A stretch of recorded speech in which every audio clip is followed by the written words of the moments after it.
What is going on, everybody? It is me again. It's HorrorFan34, and welcome to another video. And welcome to another review for the Christmas Movie Challenge.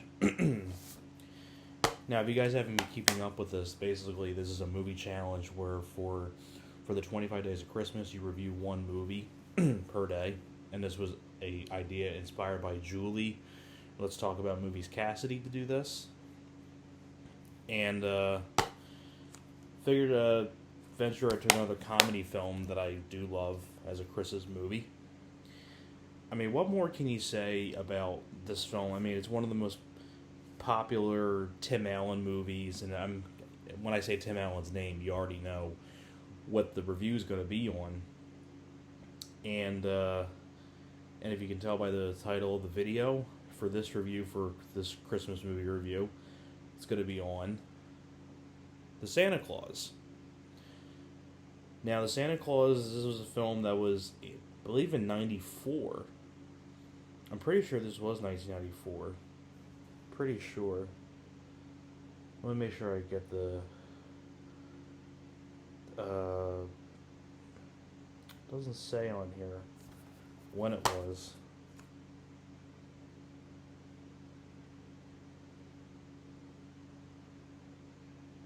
Doesn't say for some reason. I don't know why, but I think it is 1994. The Santa Claus. Now, before I get onto it, the special edition is really nothing much. I mean, it's just like a bunch of like games on here with the special features, but you know, no interviews with Tim Allen, no interviews with Judge Reinhold, and no Peter Boyle is no longer with us anymore. No interviews with Eric Lloyd, the kid. I mean, no interviews with the director. So no documentary, no nothing. So no commentary. So the special edition's really not that special. But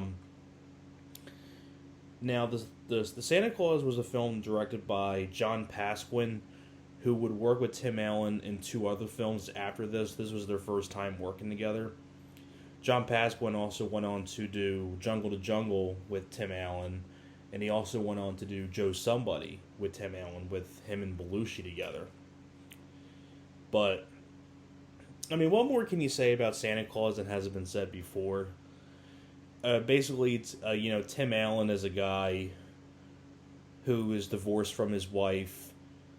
He has a son, and then on Christmas Eve or Christmas Day that year, on Christmas, they hear Santa on the roof, and Tim Allen doesn't believe that it's Santa Claus, so he yells up to the actual Santa Claus, what are you doing? Like, what the fuck are you doing up there?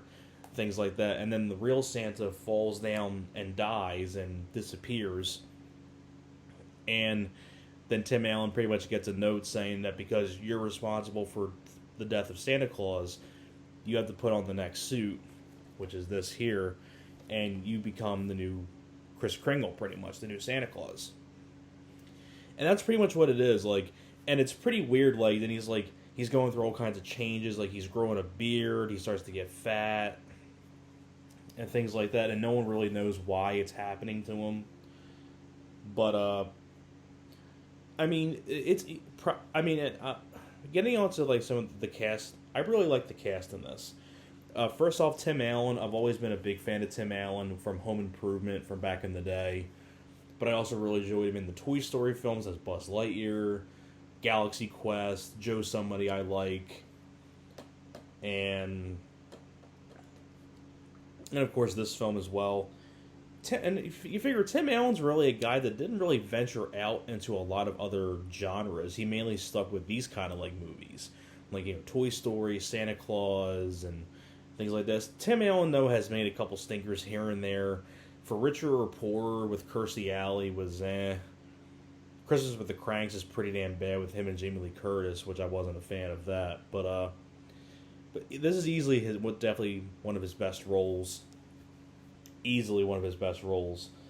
And I keep forgetting that Judge Reinhold from Beverly Hills Cop and Stripes and all that stuff has a role in this, and I completely forgot about that. I'm like, oh shit, that's Judge Reinhold. Wendy Crewson from the mom from The Good Son, she's in here as well. You also have Peter Boyle, the late great Peter Boyle, whenever I think of Peter Boyle, I always think of Young Frankenstein. He was, the monster in Frankenstein, Young Frankenstein. And it was kind of, I find it really fun. A funny thought popped in my mind when I was watching this again, when he's like getting fat, like when he's starting to get fat, like Santa Claus. It's kind of like, a reversal role of Thinner in a way. Even though Thinner's a horror movie, where it's like when the guy kept eating, he was losing weight no matter what he did, but he's gaining weight like crazy, like the total opposite. So, and the first film definitely is the best one out of the three, because they made two sequels which are just not that great. But Santa Claus 2 is all right. Santa Claus 3 is a piece of shit, but this is definitely the best one. I really like the dynamic between Tim Allen, and I like the camaraderie that he has with his son, Eric Lloyd, who was the actor. Oh, also forgot to mention too, David Krumholtz from the Addams Family Values and a lot of other stuff as the main elf, Bernard. I really like the dynamic between Bernard and the kid, Charlie. And this film is definitely more for adults and more for a mixture of both kids and adults. But the sequels are a lot more G rated, while this one is PG. So, I mean, it's really hard to review a Christmas comedy like the Santa Claus, because I think everybody has seen this film. I mean, it's definitely one of my personal favorite Tim Allen films. It's really funny. It's got a good heart to it as well. I really like the Eric Lloyd as Charlie the Kid. I thought he was really good. It was cool to see Judge Reinhold, Wendy Crewson, Peter Boyle. I think John Pasquin did a solid job directing the film. And, I mean, overall, fun movie, The Santa Claus. So that's pretty much it for my review for The Santa Claus. Thank you very much for watching, and I'll see you guys next time.